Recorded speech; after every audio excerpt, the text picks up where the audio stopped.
그래서 구가 달라도 가격이 비싼 아파트를 사는 게 좀 유리합니다. 그래서 구가 상급지가 주는 비율은 한 10% 정도, 한 5년을 놓고 10% 정도 이득이기 때문에 해운대 7억에 10% 이득이면 7천이잖아요. 그러면 한 7억 7천 레벨이고 요건 8억 레벨이니까 남구로 가는 게 나은 것 같아요.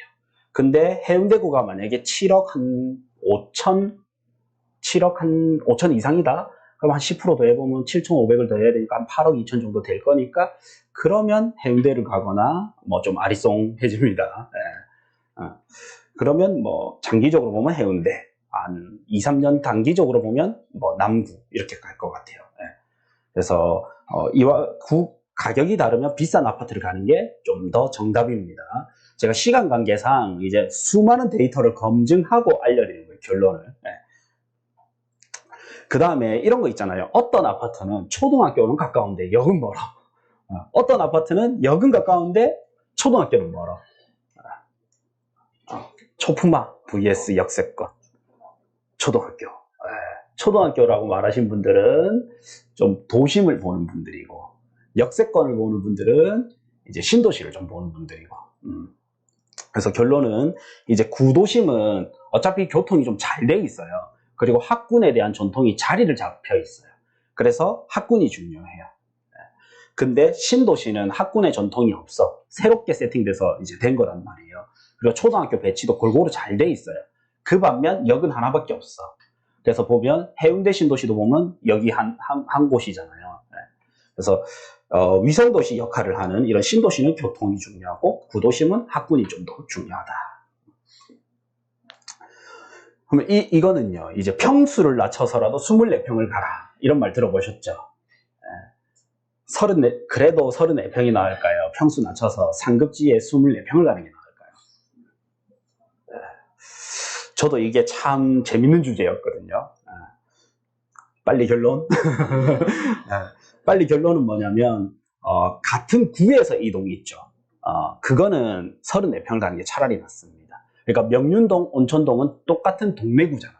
그러면 차라리 34평이 나아요. 근데 동래구보다는 해운대구 더 상급 구잖아요. 구별 이동이 있을 때는 평수를 낮춰서라도 구별 이동을 하는 게 더 유리합니다. 이해되셨죠? 자, 실거주다. 무리해서 비싼 아파트를 가야 될까요? 내한테 맞는 적당한 아파트를 가는 게 좀 더 나을까요? 참 우리가 이래 들을 때는 아는데 맞죠? 막상 가려고 하면 좀 잘 안 되죠. 답은 알고 계시죠? 1번입니다. 무리해서라도 비싼 아파트를 가야 됩니다. 특히나 이렇게 하락 이후에 가는 데는 무리해서라도 비싼 거를 가는 게 훨씬 유리합니다. 비싼 아파트가 많이 오릅니다. 아파트 투자가 어려운 것 같아도 알고 보면요, 비싼 아파트 살수록 많이 벌고 리스크도 더 낮아요. 그래서 제가 이런 상담을 해드렸단 말이에요. 만약에 현금 부채 합쳐서 10억 단위의 아파트를 살 수 있다. 그러면 10억짜리 아파트 한 개를, 두 개를 사는 게 나을까요? 맞습니다. 그래서 비싼 걸 가는 게 나아. 그래서 어떤 분이 이제 상담을 할 때 10억짜리를 사라 하니까 간이 덜컹하는 거예요. 그럴 수 있잖아요. 이제 자기는 4억대 아파트 있다가 이거 갭 잘 맞추면 총자산 8억에서 10억대 아파트 갈 수 있다 하니까 너무 불안해하는 거예요. 그러면 어떻게 하고 싶냐? 4억대 아파트 두 개를 하고 싶대요. 근데 똑같은 부산이면 어차피 같은 사이클이거든요. 그러면 상급지는 먼저 오르고 좀 방어도 좋단 말이에요. 나중에 빨리 회복하니까. 그래서 리스크가 4억 두 개 사는 게 더 리스크다. 약간 이해는 돼. 근데 막상 실행을 하면 좀 안 된단 말이에요. 그래서 제가 또 준비한 게 이건 또 데이터를 준비했습니다. 그래서 2014년 1월 달부터 12월까지 가장 비싼 아파트 순위별로 보면요. 10위에 대연 힐스테이트 부르지오가 있고요. 11위에 센텀파크 1차가 있어요.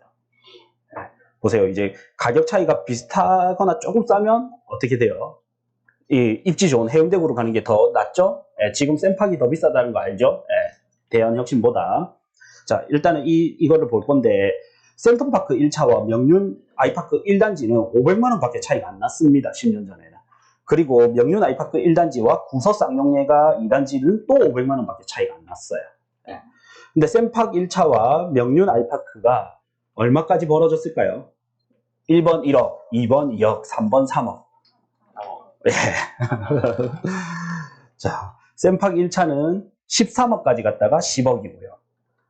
아이파크는 9억까지, 그러니까 10억 넘게 차이 3억 넘게 차이 났죠. 그리고 하락장이 와도 6, 7억 대니까 지금 10억이니까 또 3억 차이 나죠. 10년 전에 500만 원 차이가 3억을 차이가 났단 말이에요. 그리고 또 이제 명륜 아이파크 1단지보다는 아까 구서 쌍용리가 2단지가 또 500만 원 썼잖아요. 근데 전고점 7억 5천까지 갔으니까 요거 대비는 또 거의 2억 차이가 났어요. 그러니까 지금의 500만 원 차이가 2억대도 10년이면 2억 차이도 만들고 3억 차이도 만든단 말이에요. 네. 그러면 1000만 원 차이 나면 얼마나 더 차이가 나겠습니까? 맞죠? 그래서 저가 괜히 비싼 거 사라는 게 아니에요. 그러면 비싼 거 사면 좋은지는 알겠는데 돈이 없잖아요. 그거는 누구나 할 수 있는 말이잖아요. 이럴 거 아니에요. 그래서 또 준비를 했습니다. 뒤에 또 알려드릴게요. 그 다음에 대연혁신과 그 센텀파크도 보세요. 결국 샘팍이 더 비싸죠. 그래서 결국에는 뭐예요? 신축보다는 입지다. 자, 일단 기본적으로는 입지 순위가 잘 안 바뀌기 때문에 비싼 지역, 비싼 아파트를 갈수록 많이 오릅니다. 이거는 이제 기본 공식이고, 그 다음에 이제 이거죠. 돈이 부족하다면 내가 돈이 부족한데 어떻게 해야 돼? 이거잖아요, 결론은. 그래서 돈 많은 분들, 저희도 이렇게 코칭을 할 때 사실은 돈이 많은 분들은 좀 편해요. 그냥 이제 우리끼리 1대1 상담이니까 자산 얼마예요? 거기서 할 수 있는 제일 좋은 아파트를 해드리면 돼, 알려드리면 돼. 근데 돈은 부족한데 좋은 거를 가야 되니까 힘든 거단 말이에요. 이럴 때는 사실 둘 중에 하나를 조금 2년 동안만 내려놓는 게 좋습니다. 근데 저는 이제 투자와 이 주거의 분리 전략이라고 부르는데, 자, 옛날에, 그 상승률을 보면 강남구가 1등이었단 말이에요. 아까 자료에서 똑같은 기간에 아까 상승률만 보면 강남구가 1등이었어요. 근데 요거는 뭐냐면 투자 수익률이에요. 투자 수익률. 투자 수익률은 기본적으로는 내가 집을 사서 전세를 주고 내 투자금을 최소화시키고 사는 거잖아요. 투자는. 그랬을 때 수익률은 강남구가 26개 구 중에 중간밖에 안 돼요. 그래서 그냥 강남을 사면 중간은 한다지 강남이 사는 게 투자로서는 정답은 아니에요.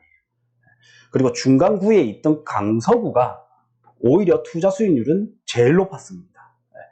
그래서 투자로 볼 때는 저는 제일 중요한 게 전세 가율이에요. 전세 가율. 내가 돈이 많이 없는데 자산을 폭발적으로 증식을 시키고 싶다. 그러면 전세 가율이 제일 중요합니다. 그래야 투자 금액이 작게 들어가기 때문에. 자, 이거 다음 아파트 부산의 실제 예시까지 보면 더 와닿으실 거예요. 그 다음 이제 개발 호재, 그 다음 이제 뭐 입지 등급이 이제 상승했던 이 순인데, 그래서 저는 이왕이면 같은 돈으로 더 상급지를 사거든요. 그래서 보면 일단 좋은 부동산과 투자용 부동산은 다르다.